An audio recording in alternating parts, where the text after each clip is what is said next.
All right. Hello, everyone. Thank you for coming, taking time to come here for our presentation. My name is Hyun. I am an associate professor in the school counseling program at Seattle Pacific University.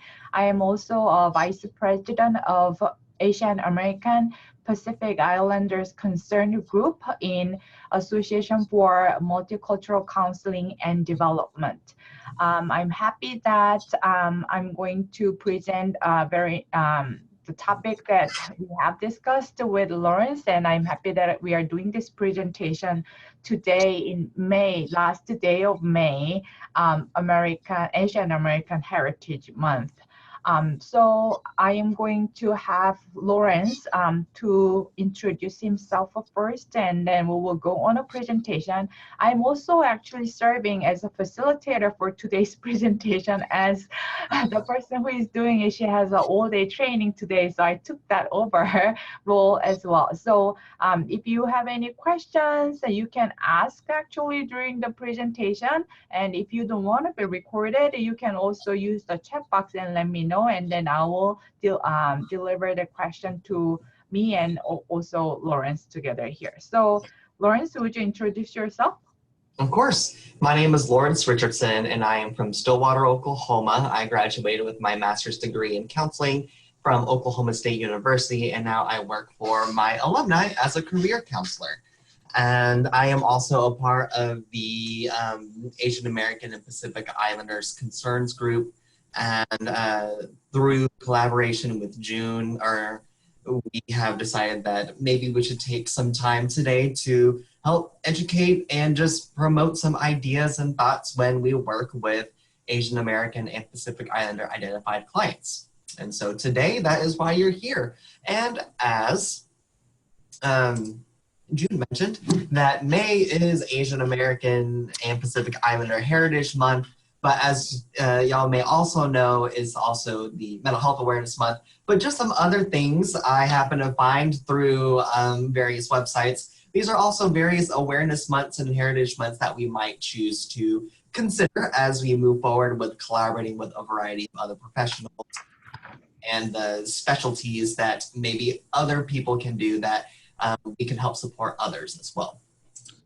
So today, we are going to primarily be talking about the Asian American and Pacific Islander population within the United States.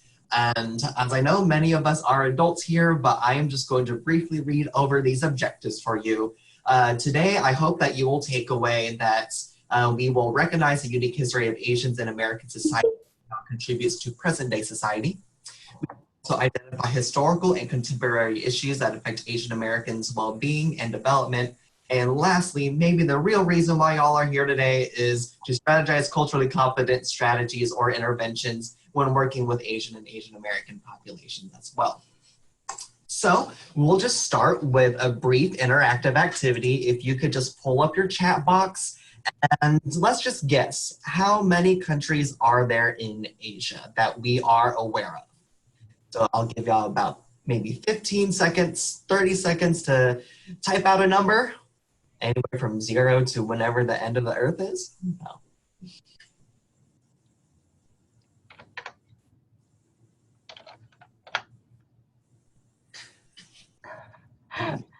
Perfect, perfect. Anybody? You know, before, okay, 18, I'll be honest, a lot. When I first started researching, I thought there was maybe about 15. 35, all right, Tisha, perfect. Okay. We'll go ahead and 20-something, perfect. That works for me too. Just as a fun fact that in the 1600s or late 1500s, Asians of Chinese and Filipino descent first arrived in the Americas as slaves of the Spanish. Many of us may not happen to know about that fact, but that's a lovely tidbit when Asians first arrived in the United States, or present-day United States, excuse me. And there are actually 48 countries, so Tisha gets brownie points for highest without going over. Sorry, there's something I can give you, but maybe a free CEU certificate. So again, as there are 48 countries in Asia, we also have to be cognizant that just because we may identify from a specific region of the world, it does not necessarily mean that all of us are the same. And so, for example, I identify as Vietnamese American, if you were to really ask about my Asian identity. And my development, growth challenges, upbringing, etc., has some commonality with a variety of my other Asian and Asian American colleagues. However, when it comes down to specific nuances of cultural practices and communication, there are going to be some slight differences as well. I would like to draw a similar relationship with just any other group that may happen to look the same, but they come from different cultural backgrounds as well. And so first we'll start getting into just a little bit of Asian American history. And so as we mentioned before, that the first record of Asians arriving in the present day Americas, and I'm using that term broadly, we actually arrived as slaves in what we call present day Mexico. And no surprise, it was predominantly men to do a lot of labor work. And the way that these Asians, primarily Filipinos and Chinese individuals, were recruited were because there were lofty tales of getting gold and endless amounts of coconuts where they'll just drop into your mouth. There are some actual recorded documentation from journals of labor recruiters in the Filipino and Chinese galleons as well. And starting off as a role, we did primarily go into the labor force. And so for Asian men, that is particularly for what we consider as traditionally laborious jobs. So a lot of cutting down trees, crop work, plantations, building buildings, things of that nature as well. And then the labor recruiters were primarily interested in single men because when they would come over here, they would be more likely to stay here, as opposed to men who were married or partnered or had families. They would have an expectation to go back home after making a surplus of money in the United States or present day United States. For women, there were no jobs for women, primarily because it's the 15 and 1600s. Women were not respected at all. And so the only way for women to actually pursue any kind of occupations was through sex and human trafficking. And that was quite an issue for the present day industrialization of United States, because they believed that Asian women were absolutely immoral and they're poisoning the beautiful moral grounds of what the United States stood for. While when men would try to pursue additional jobs and careers, they were discriminated against on finding additional opportunities, so they started their own businesses, particularly in fast food restaurants, but restaurants, laundromats, donut shops, things of that matter as well. And some of us may be also familiar with the California Gold Rush. That is when the influx of Chinese labor recruitment happened as well. And that happened primarily in Southern California areas where they can obviously find gold, be rich and wealthy. However, during that time frame, a majority of the gold-heavy sites were assigned to white men, and the more obscure, isolated sites with low product of gold were primarily given to everybody else. The Transcontinental Railroad, that is the railroad that goes from the east to the west of the United States. Chinese laborers were primarily a reason why we have that role or that road today. And then I want to bring up the United States versus Wong Kim Ark. I do apologize for mispronouncing that name if I have. He is the first person in the United States that tried to apply for citizenship but was denied because of his race. And he was actually born and raised, I believe, a second or third generation, which means his parents immigrated over and he was born in the United States. And so he was born with American or United States culture and practices, but because of what he looks like or what family he came from, he was no longer considered eligible for United States citizenship. Moving on to the yellow peril is when there became an influx of Japanese individuals actually coming over to the United States. And this was pre-World War II. And it was based off a gentleman's agreement that the United States and Japan have to basically allow a pipeline of Japanese immigrants to come over to the United States. And as you can see here, we have a wonderful photo of people from, I believe, India coming over here to work as coolies, or also known as indentured servants.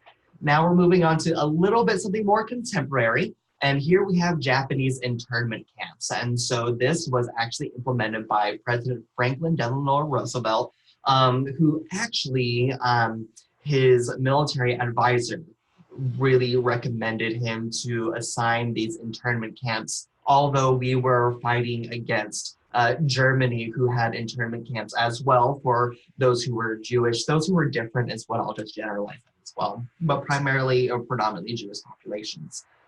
They were Japanese Americans or just Asians in general, but primarily Japanese individuals were forced to go into these rural, deserted areas to basically be interned at these very rural camped areas. They were able, through resiliency, create their own community and culture, facilitate great things such as making arts or, encouraging, American fidelity, which, I would say is one thing, could be a good thing. However, that was in response to basically say, you're not American enough based on how you look. And so we really need to ingrain what is American culture in these Japanese individuals. And I would like to remind everyone that it was Japanese immigrants all the way through third, fourth generation immigrants as well. So, families that have been well established here are getting uprooted from Southern California, going to a small town in Arkansas or Heart Mountain, Nevada, which, don't let that name fool you. It was definitely not a mountain of hearts over there. And then next we have the Vietnam War, which is a little bit more recent again. And when it was basically American or Western imperialism versus Eastern communist approach. And so the Vietnamese came over to help the South Vietnamese. Unfortunately, the result ended in the way that it appears that just everyone kind of lost. Although, yes, the Northern Vietnamese were able to claim their entire country, at the same time, the time, effort, and resources that took to get to where they are were really tragic, especially with the napalm bombing that landed over in neighboring countries such as Laos and Cambodia. Here we have Vincent Chin. This actually happened in the 1980s. And before I briefly talk about him, could I just get everyone to say if they've either heard of Vincent Chin or if they have not heard of Vincent Chin? I'll go ahead and give y'all 10 seconds to say yes or no. Okay. All right. Okay, so feel free to go ahead and filter in your maybe. That's perfect too. So Vincent Chin was just a person like you and me, really excited to go get married. And he and his friends decided to have a bachelor party. And he is Chinese American, and his mother actually said, no, please don't go, that's bad luck. We want to keep you home and keep you safe for your wedding. He's like, no, Mom, this is just the typical, American thing that we do. And so he went out, lived his best life, and went to a strip club. And during this time, there was a lot of manufacturing layoffs and layovers, primarily because American manufacturing companies believed that it was cheaper to outsource their labor to international companies, primarily Japan during this time when Vincent Chin was alive. And so Vincent Chin is with his friends, a white male and an Asian male, at a strip club. And there were two other individuals as well. And Ebens is the name that I recall. I happen to forget the other one. But Rogers and Ebens, basically, they got laid off because they were working in the manufacturing company. And what resulted in that is there was an exchange that could be heavily interpreted as being racist. And there was a stripper that was working in between them. The two male individuals that were laid off said, "It's because of you mother effers that we lost our jobs," and particularly pointing towards Vincent Chin. Anyways, so they got into an altercation, got kicked out of the club, and it resulted in a fight where one of the men took a baseball bat to Vincent Chin's head and actually cracked his skull on the ground. I believe his brains were spilled onto the floor. Vincent Chin was in a coma. 3 days later, instead of attending his wedding, his family attended his funeral. And because of this case, this really fired up Asian American and Pacific Islander advocacy to say, we are not being treated fairly. We need to step up and speak out. The perpetrators are still alive, just as an FYI, and they're out and about living life. And then also other things that affect Asian American populations is immigration and socio-political issues. We hear a lot of talk about DACA and undocumentation and illegal immigrants and things of that nature, but the media is specifically targeting a group of people while not really covering that it actually affects quite a wide range of individuals that are undocumented or wishing to immigrate to the United States. And then lastly, we have media representation and stereotypes as evidenced by the critically acclaimed Crazy Rich Asians and Searching as well. If y'all have not seen those movies, I would highly recommend you to watch them. They are very entertaining. And so in the first initial roles of mass media, Asians were only typecasted as stereotypes. You know, the very nerdy, asexual, effeminate Asian American male, and the hypersexualized, highly desirable, highly manipulative dragon lady Asian American woman as well. Okay, so we briefly talked a little bit about the history. Now let's talk about some actual issues that are affecting the Asian American population today. And so we have this concept called the Perpetual Board. And essentially it's the assumption that all Asians, regardless of where or how well they speak English or where they're born, they're always from somewhere else. There is a great video on YouTube that is an exchange between what appears to be a white American male and an Asian American female. And it's a conversation about where are you from? He asks, where are you from? And he goes, no, really, where are you from? And so maybe all the people that have been asked understand the intonation of that from really means something else. And so we're really assumed that we are from somewhere, as in we're never American, because we just look different from everybody else. And we're more likely to be perceived to not speak English well, or even assumed to speak another language. And so while we're working with Asian identified and Pacific Islander identified individuals, it's important to maybe address some of these microaggressions that affect the population that we serve. And this is just some brief statistics on some undocumented individuals here. As you can see, we do have a large population of undocumented and unidentified Asian immigrants over here as well. And then you can also see the various diversity of what we have of people coming over to the United States. And so remembering that these identified individuals come from all different walks of life, and it's important to recognize that we meet them where they are as well. One of the things that bring that myth that Asian Americans may not be, or Asians may not be included in undocumented population is model minority. This is kind of huge stereotype on Asian Americans, as many of you are aware. So as Lawrence kind of explained a little bit about the history of Asians coming into the United States, that in late 1840s, the Chinese laborer first immigrated to the gold mines of California. And that time, and then Lawrence also was talking about the Japanese coming in at the time. And that time we were Chinese and Japanese, they were considered and generally portrayed as an invading yellow peril. What that means that even in the documentation, it says that nothing more than starving masses, beasts of burden, deprived heathens, and the opium addicts.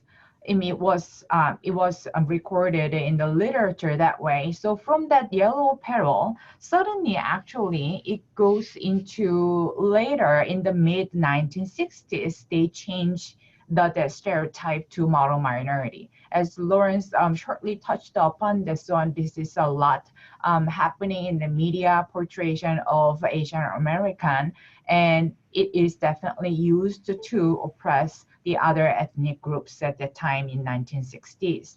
So what is model minority?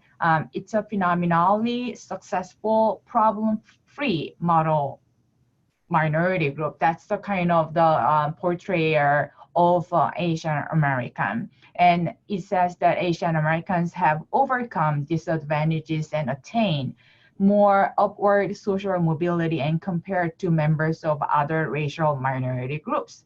As you see that the model minority of Asian Americans are used for oppressing other ethnic groups in this way. And at the same time, would you move to another? At the same time, Asian Americans are more academically, economically, and socially successful than any other racial minority group associated with their supposedly stronger values, emphasizing hard work, perseverance, and belief in American meritocracy. So what you Barola and Steger say in 2010, saying that Asian Americans have a better value, better culture than any other ethnic groups, which is not totally right, and which has an assumption that then other ethnic groups does not have a better value or that have lesser values and so on. So definitely it is used for that. And then although model minority may sound more positive actually than any other ethnic groups stereotypes, the impact of model minority on Asian American Pacific Islanders is not that actually positive. 39 to 40% of admissions directors believe that some colleges hold AAPI to higher standards because of that myth.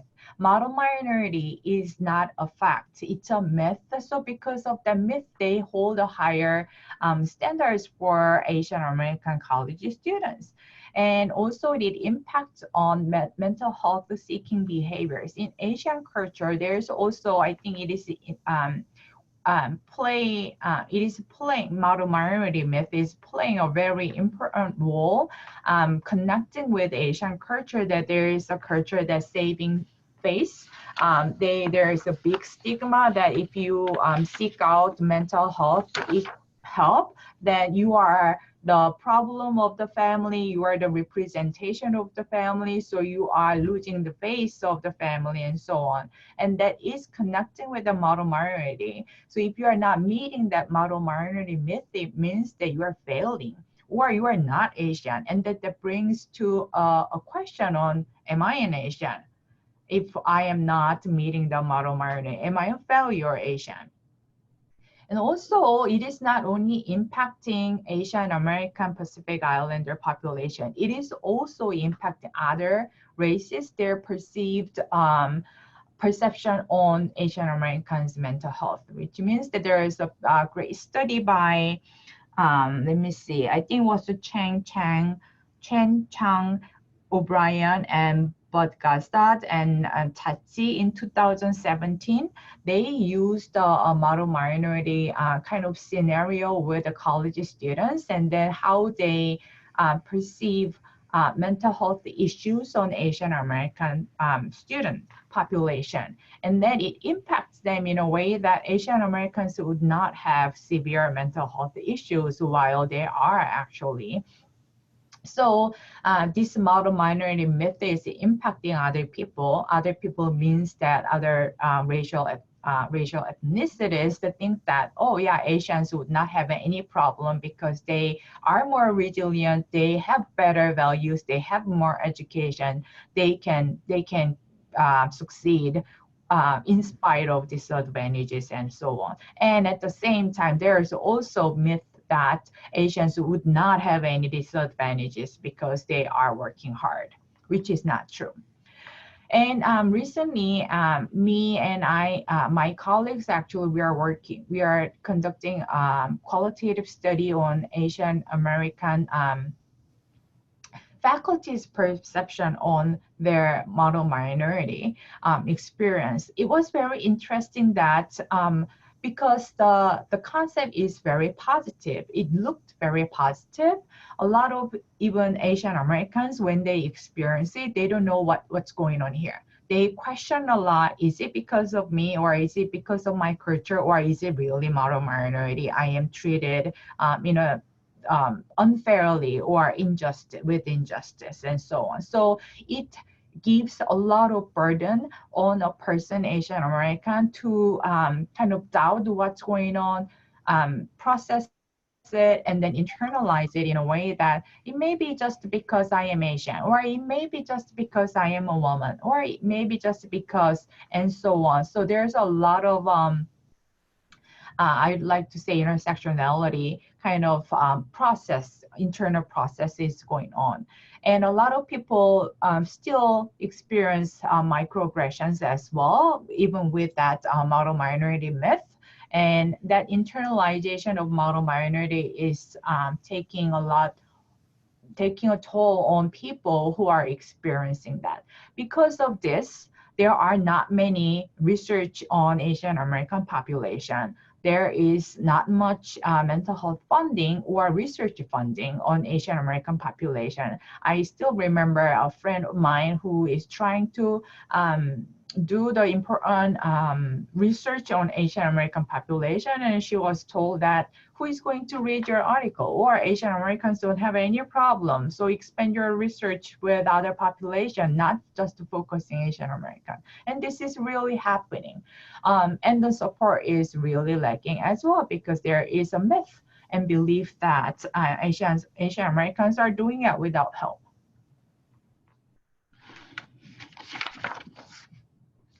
Lawrence, you're muted. Thank you, June. So here we can see that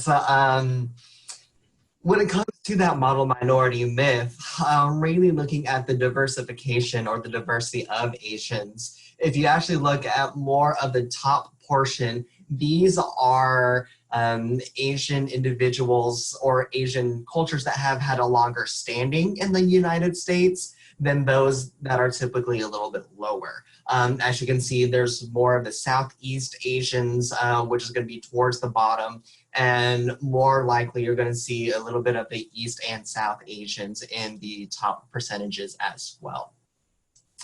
We're also going to talk a little bit about what we call the bamboo ceiling. Some of us may know about the glass ceiling. Some of us may know about the lavender ceiling and a concrete ceiling. The bamboo ceiling is a similar concept, primarily applied towards those of Asian American and Pacific Islander descent. As you can see, it affects the career and professional development at an individual, social, and institutional level as well. And it is probably rooted in a lot of the myths that the model minority informs. And so the individual piece is more of, to what extent can I advocate for myself?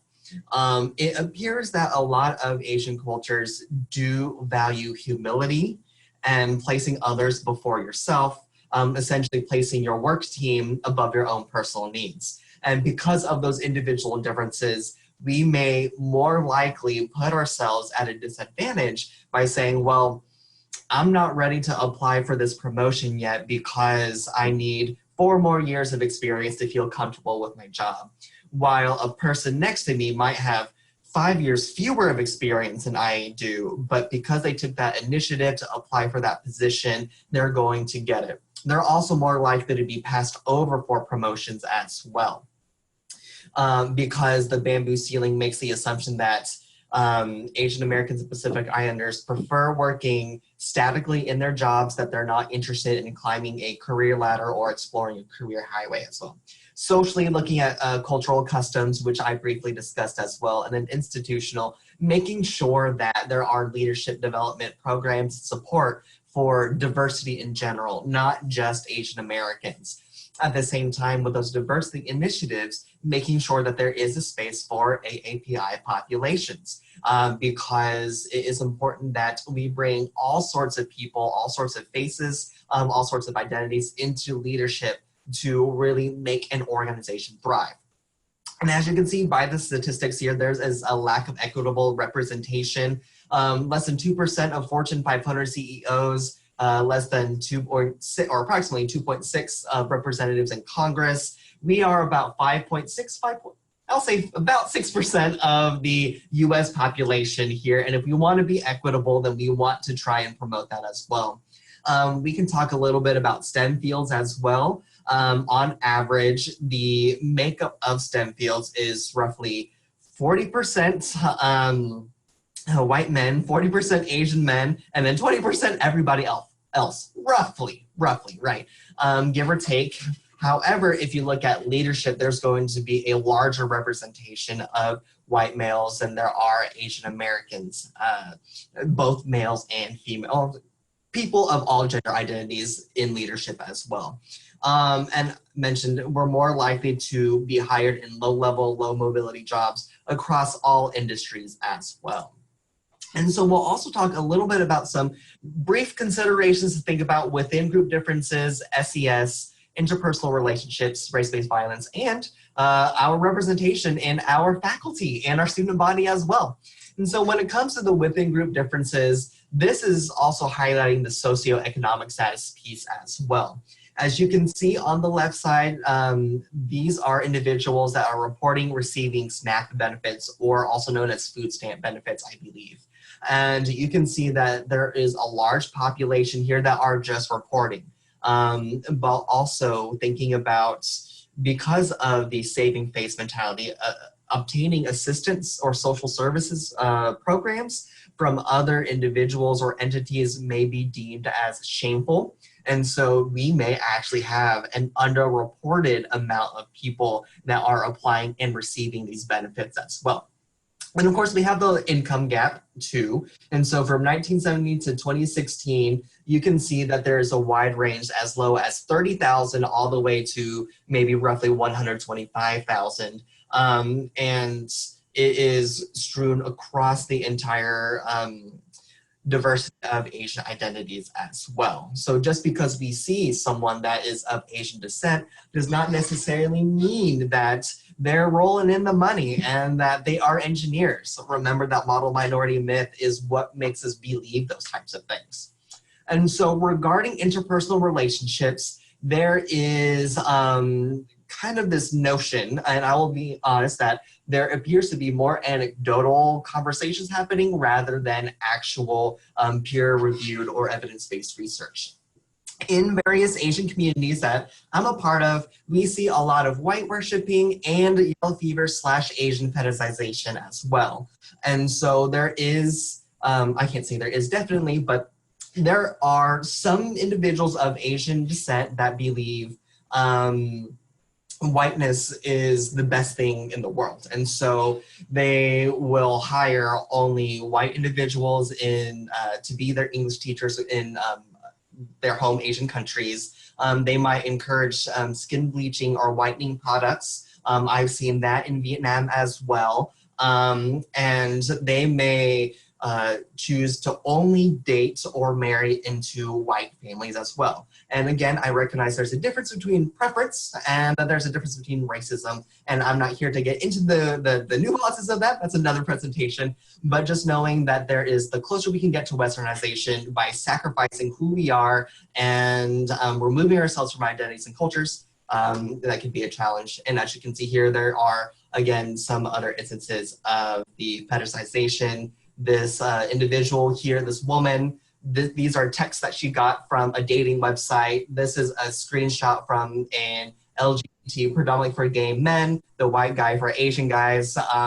It's a little bit odd, I'm not gonna lie, and that's my initial reaction as well. And then we have this Mr. David Pearl, whom posted something on an Asian-centered newsfeed and said it's a match made in heaven. That Asian women are kinder and gentler, Asian men are unromantic and abusive, while white women are men and just forgot how to be feminine. I'm sure there are a lot of reactions to that statement as well. Look at my face, facial expression. Yes. And here we have what relationships look like with a variety of other individuals. Kind of race-based violence. As you can see in this Asiana flight, this was actually a newscast that was posted somewhere. And I'm not sure how the story came about, but as you can see, this is highlighting the perpetual foreigner stereotype where we can't pronounce certain words correctly or things of that nature. And the two news headlines that we can see, there are increasing and at an alarming rate of hate crimes against Asian and Asian Americans. And we have Ann Coulter's post, which is saying an Asian's going to explain racism to us. Apparently it's something to do with Black people. It's about immigrants. There's a lot to unpack with that statement, but again, it's highlighting that Asians really aren't a racial minority, is what I get on that. This individual with this woman and this man, I'll tell you a little bit about that. So there is some significant interpersonal or intimate partner violence towards Asian women. And it's this individual, he's a German husband, he wanted to go on a sexcapade in Thailand, and he decided to cut his wife up into 8 different pieces so he can go on essentially a sex tour in Thailand. You know, I'll just kind of leave that there. That's very disturbing to me. And then we have Tommy Lee. This is an instance we may have heard about him in the news, where basically he was a college student walking around with earbuds, as all college students do. He happened to have a pen in his hand. And there were calls, reports of there's a man walking around campus holding a knife and making stabbing motions, threatening to hurt others. And there was Deputy Cesar Molina actually saw him, thought he was holding the knife, shot him point blank, killed him. And the police board that the deputy was justified in shooting and killing him because Tommy was not abiding by his requests. However, I like to combat that with how many people in general, respond to requests when we have earphones, I'll just be honest. Something a little bit more positive I'd like to highlight is that we have the K-CREP faculty and student demographics as well. As you can see, it appears that K-CREP is doing due diligence in recruiting diverse faculty members and students. Of course, there is a lot more room to grow, but if you can look at it, Asian Americans are at 2.17%, which we could have more student recruitment. If you also look at the Asian American identified faculty, we're pretty close to the general population of the United States, which I would say is pretty cool. The K-CREP statistics come from their website, and on the right side, it comes from the U.S. Bureau of Labor Statistics, or U.S. Census Bureau. Now looking forward to the actual strategies. Jude and I divided this into school counseling, mental health counseling, and career counseling. And if y'all have any other specialties, we can definitely brainstorm some ideas to help be supportive of some initiatives and strategies for you as well. As a career counselor, and working with a variety of Asian American identified individuals, there are those that do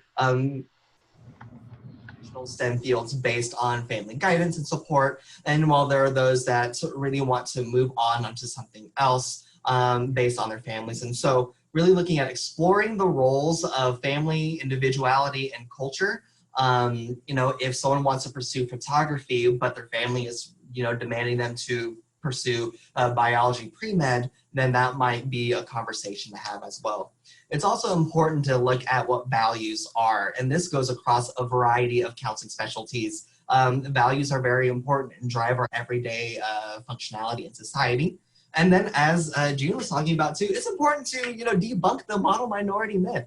If you do get students, or excuse me, clients or students that are struggling in STEM traditional fields, then it's important to highlight not everyone has to fit this mold, and you may feel a lot of guilt about that, but let's actually kind of process this out.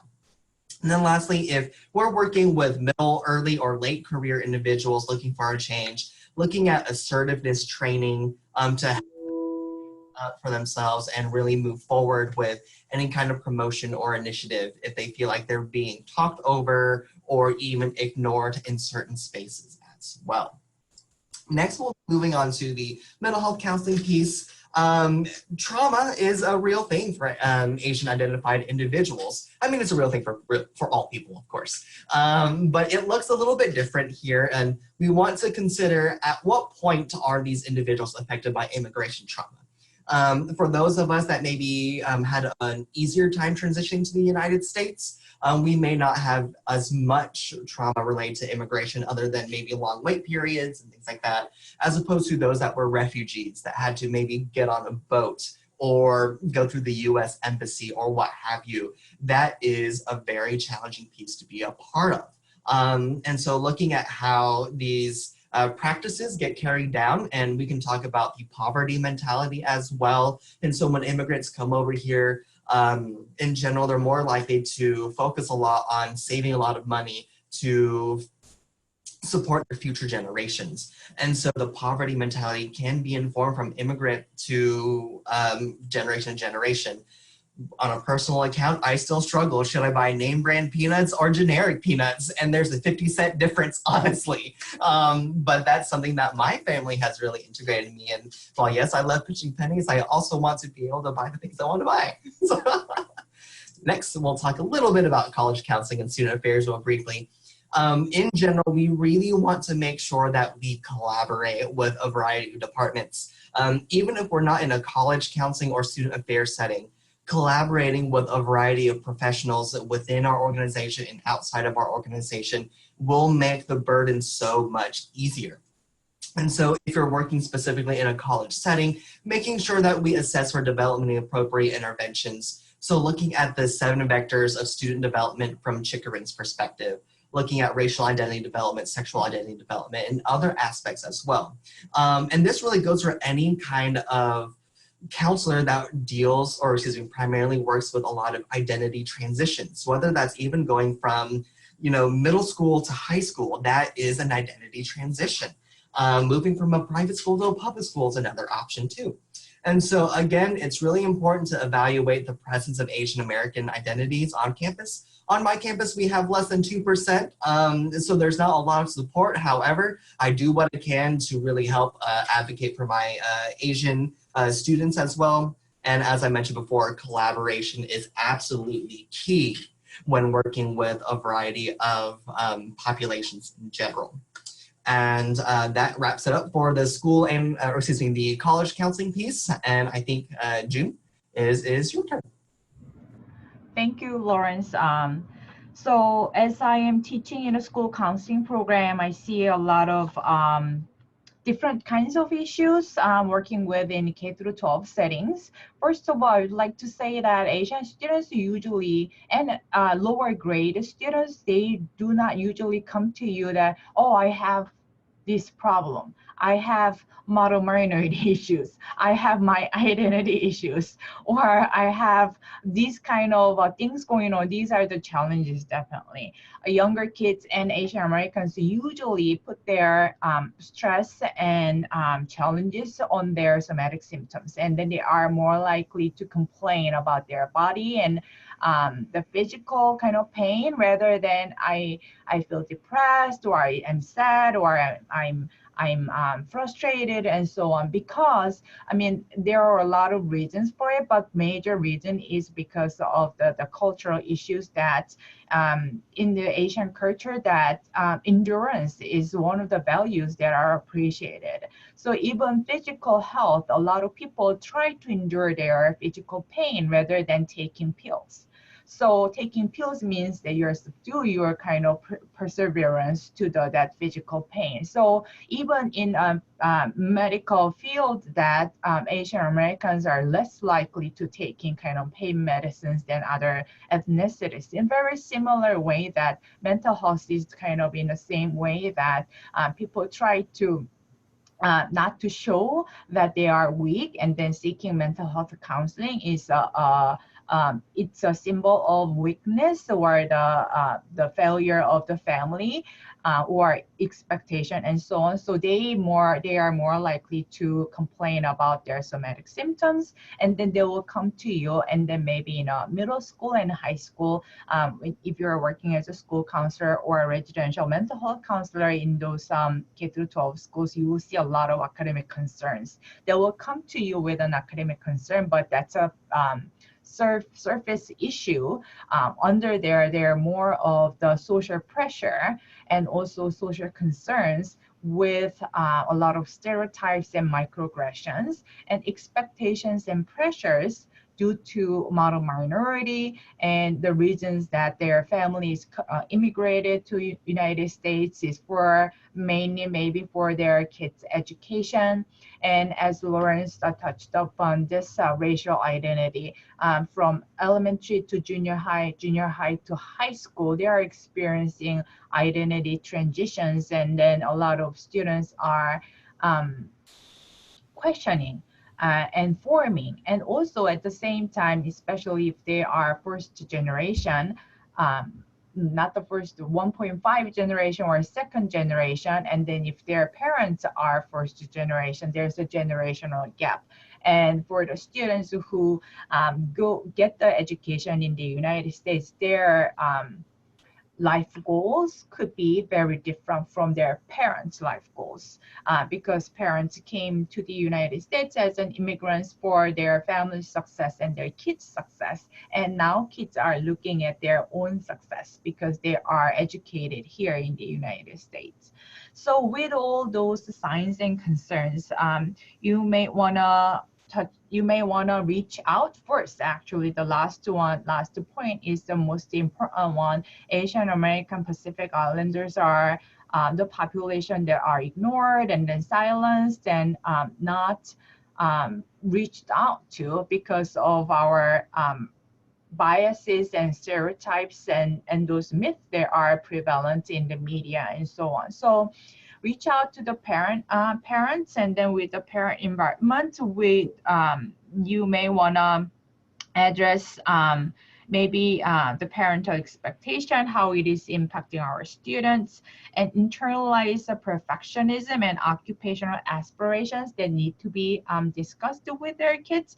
A lot of times that it's quite, I'd like to say, patriarchal hierarchy in the Asian families. So a lot of times that you are a kid, I'm a parent, you listen to me, I'm telling you what to do and so on. But it needs to be discussed more in a mutual way. And self-efficacy of cognition means that that when in Asian culture, you may heard from the kind of tiger mom and so on, they are pushing you to be better, pushing their kids to be better. So in their conversation with their kids, the communication may be focusing on the things that their kids are not doing well, not the things that they are doing well. So the parents and caregivers, they need to be more encouraging their kids to do better rather than pointing out the things that they are not doing well. So you may want to kind of, as a school counselor or a mental health counselor, want to work with the parents to how to communicate with their kids to increase their kids' self-efficacy. Another thing that you might want to work because of those somatic symptoms are real, actually. It is not just a complaining. It is not a thing to hide their mental health problem. It is really coming out in their body as well. So healthy coping skills need to be learned. And then when you are teaching those kind of healthy coping skills with the students, Asian students are more likely to accept when it is cognitive and constructivist, meaning that when there is some actions to take, they are more likely to feel that the session is going well. So these are the things, kind of general things that you may want to use with in a school setting. Another thing that I like to mention, which I didn't include in our slide, is that diverse family formats. Many people think that Asian Americans, because of model minority, they will have two parents and two caregivers, the mom and dad and the kids. That kind of family format is considered, but I'm living in Seattle on the West Coast, and there are a lot of family whose maybe their dad are still in their country making money, and then they send their the rest of the family for their kids' success, academic success in the United States. I mean, there could be a lot of different reasons, but there are a lot of family diverse, I like to say, family format diversity as well. So you may want to consider that do not overgeneralize the Asian Americans in the one category, but there are a lot of differences as well. Awesome. And so we have some resources for y'all, so feel free to take a screenshot, write these down, and I believe this presentation is being recorded, and also I believe the presentation will be available for download as well. But for anyone that loves to use YouTube, Wong Fu Productions is an Asian-centered, Asian-staffed media company, and they do great shorts on YouTube. I have two favorites that I'll go ahead and share with you, and one is called In Between, which is basically about an Asian American trying to find his place in society, where it really tries to answer the question, am I too, or I feel not American enough and I feel not Asian enough in different spaces. And another one is called Yappy, which stands for Young Asian Professional, something else at the end. But it just kind of talks about the career development and cultural engagement that maybe some Asian Americans face as well. And of course, we have Netflix. All in My Family is a wonderful documentary about a same-sex Asian American couple, well, Asian and Asian American couple, you know, visiting one of the individuals' families in China who are very traditional and kind of conservative in their belief. There's Kim's Convenience, which is more of a sitcom. It's Canadian, so technically American too. So it is more of a sitcom type of series. Spa Night is a movie about a gay Korean American. And Patriot Act is essentially with Hassan Minhaj, I believe is how I pronounce his name. And he does more of a night show style talk show host where he talks about critical issues in just the world in general. And of course you have Fresh Off the Boat, which is the second American sitcom that features an all Asian American casted family. Before that was All American Girl, which was roughly about 20 to 30 years ago. It's been quite a long time. I would say late 80s, early 90s. You have the Mindy Project with Mindy Kaling and The Good Place, which has Manny Jacinto, a Filipino-American actor. Filipino-Canadian, excuse me. And you have podcasts as well, if you enjoy those podcasts.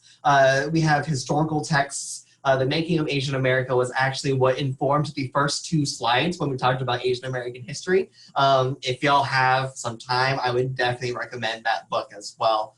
And then we have Asian American Dreams, which highlights more of a contemporary perspective culture. Graphic novels are great too, especially if you're working with young adolescents, youth, or just adults that enjoy reading graphic novels. Books, yes, Crazy Rich Asians was a book. It was a book first, and it came out as a 3-part series. You have Joy Luck Club, which is the first fully Asian casted movie in the United States, which happened roughly about 23 years ago.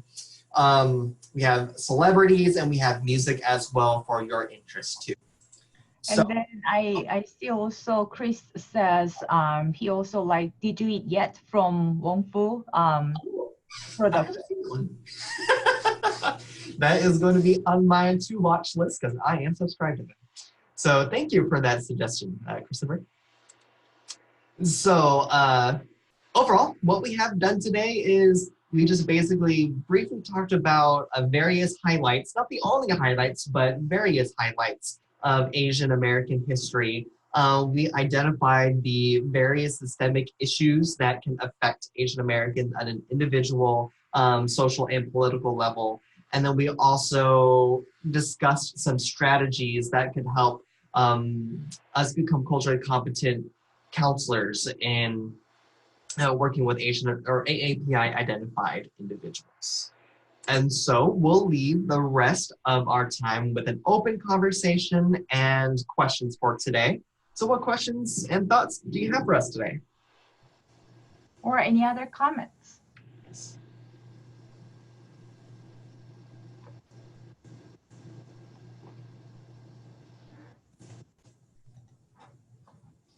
And as y'all are thinking of your wonderful questions, I do have a quote here from the Making of Asian America book, which I align with my beliefs anyway. And this is a quote that I personally feel that I still experience and maybe some other Asian identified individuals do as well. In the racially segregated South, Chinese occupied an in-between, partly colored place among blacks and whites. They had more freedom of movement and other privileges that were denied to African Americans, but they were never accepted as equal to whites. Which, in my personal experience, I would say that definitely echoes kind of that in-betweenness that we feel. Looks like Christopher has a question. Yeah. Ooh. What is the best age to challenge Asian American youth to start thinking about their identity? Really great question. Gosh, we both can answer this. I'm not sure if there is a best age for that.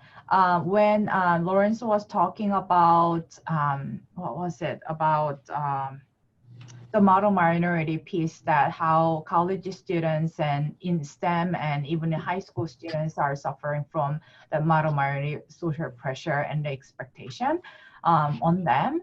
Actually, I've seen that in an elementary school as well. One Asian student, I think that he was not, how can I say, he was not, I think he was from one of the East Asian countries, very small countries, and then he is not good at math. And then he was concerned about he's not good at math, although he likes it. And then he was talking to his principal, like, I like math, but I'm not good at it.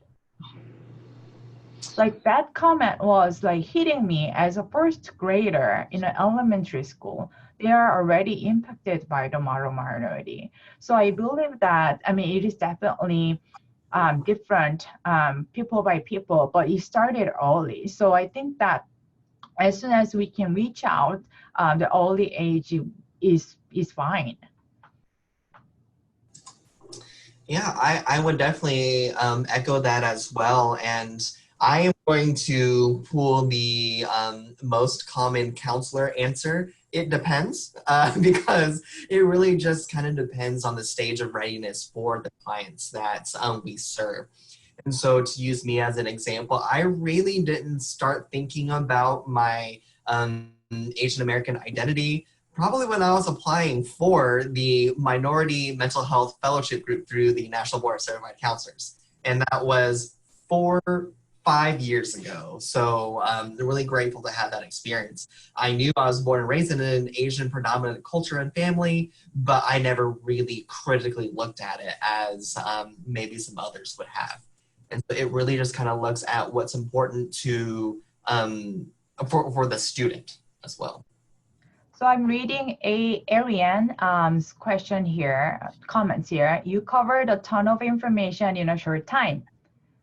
Great grounding in research and social historical contexts. I think the model minority myth keeps members of AAPI communities from seeking addiction treatment, especially for gambling and alcohol-related concerns. Yes, I definitely echo that too. And you know, what's one thing is I've been really paying attention to a lot of media representation, and I was with my husband and watching a commercial, and I saw that there were a bunch of Asians for this casino, And I was like, oh man, there's a lot of Asians in this commercial.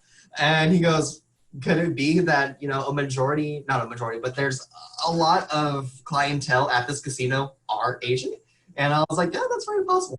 You know, I grew up gambling, so. Right, right, Aaron. Actually, I did the one research it was a qualitative research. We were interviewing Korean pastors in Korean church on their perspectives on mental health.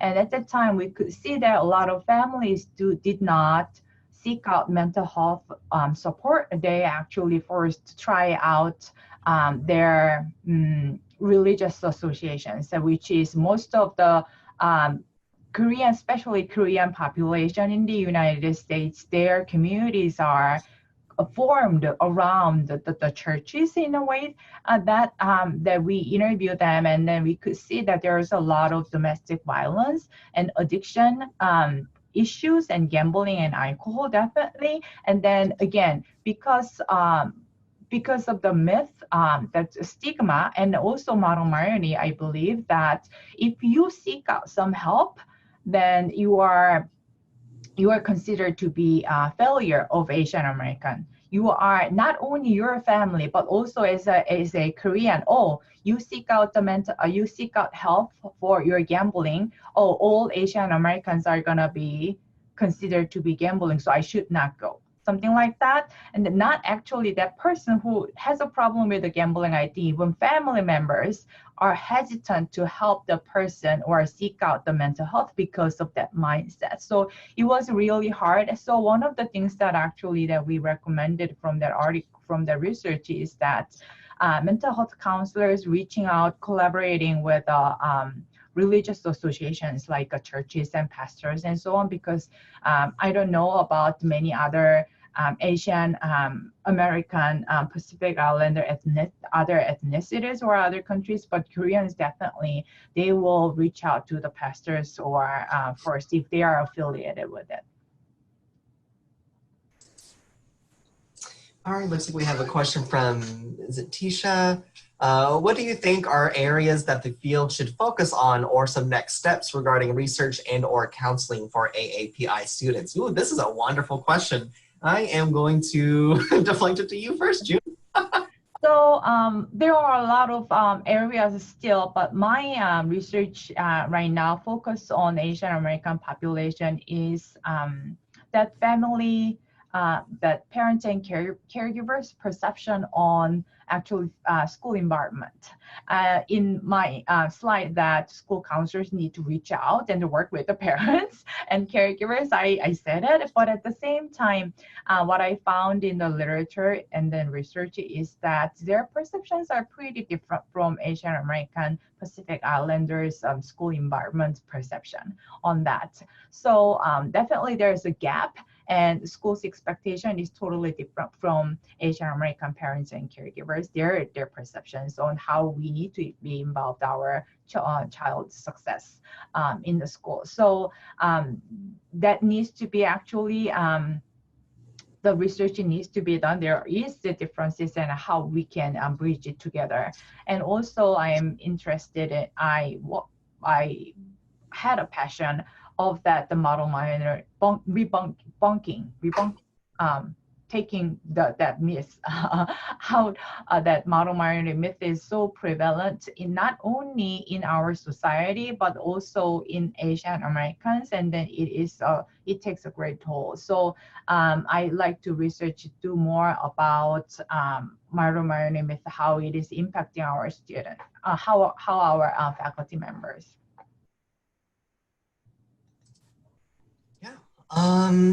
Okay, so maybe some other areas of research is really just kind of asking these AAPI students what they're interested in. It could be human and sex trafficking in kind of the Asian countries. It could be, you know, the model minority myth, and it could be more research on family dynamics of Asian or AAPI individuals as well.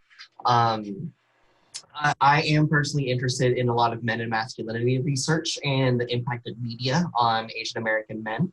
And so it really just kind of depends on what they're curious about too.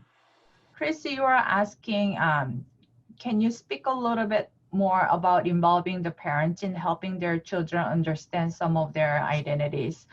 That's a really great question. Recently, not recently actually, every year, and it's been 5 years that I'm involved in providing parenting workshop to Chinese speaking community in Seattle area. And many of the parents are from the mainland China, and they are immigrants and they don't speak English. And what they are expecting for their kids to succeed in school is to do well in their grade, and then they do not, how can I say, get involved in or get involved in other areas like social emotional learning, racial identities, and so on. So there are a lot of things that they need to understand, meaning that their kids are bullied because of their identity. There's also like, how can I say, arguments and misunderstanding, gaps between the parents and kids, and how culturally we need to respond to each other and so on. So in the beginning, the first year that I was actually doing my workshop for the Chinese speaking immigrants, we were originally just delivering the information on how to navigate the US system, but parents are more curious about and interested in about like how their kids are doing in school and how they can help their kids. So what I'm saying is that their passion and then their desire for their kids to do well is there. It's the same, but there are different issues that they don't understand. Because they are immigrated, they're first generation, they didn't have education here. They don't know what's going on in American school in the different population. So as a school counselor, as a person who likes to educate other people and then to work together, collaborate together for our kids' success, because they have not experienced that, they do not have a deeper understanding of what their kids are experiencing in the school. So we need to provide more information on that, educate them, and then have them time to understand what's going on in their kids, so that they can be a more supportive parents kind of in that area. Because a lot of Asian kids, they are by themselves. I hope that it helped.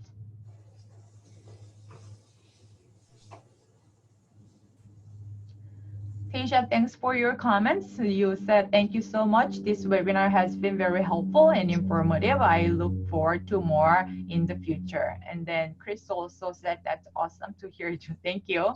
Thank you, guys. So we have 20 minutes left. We can discuss more Asian American Pacific Islanders issues and challenges here, or UK, you guys can still have an opportunity to comment on our presentation, or if you have any questions, please feel free to speak up or write in a group chat. And of course, we know that that questions sometimes bubble up a few hours later, sometimes at 2 in the morning. We have our contact information on this sticky note here for you as well. And yes, those are 2 L's in mine.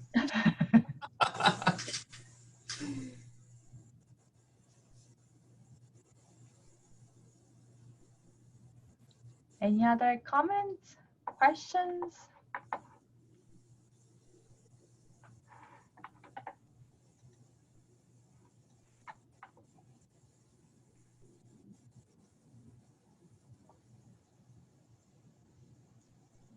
Going once, twice.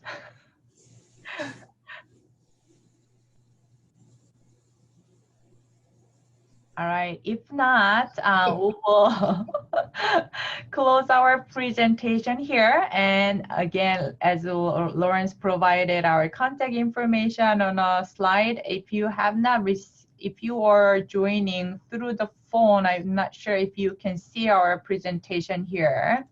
But my email address is jhyun@spu.edu, and Lawrence's email is LLHRICH at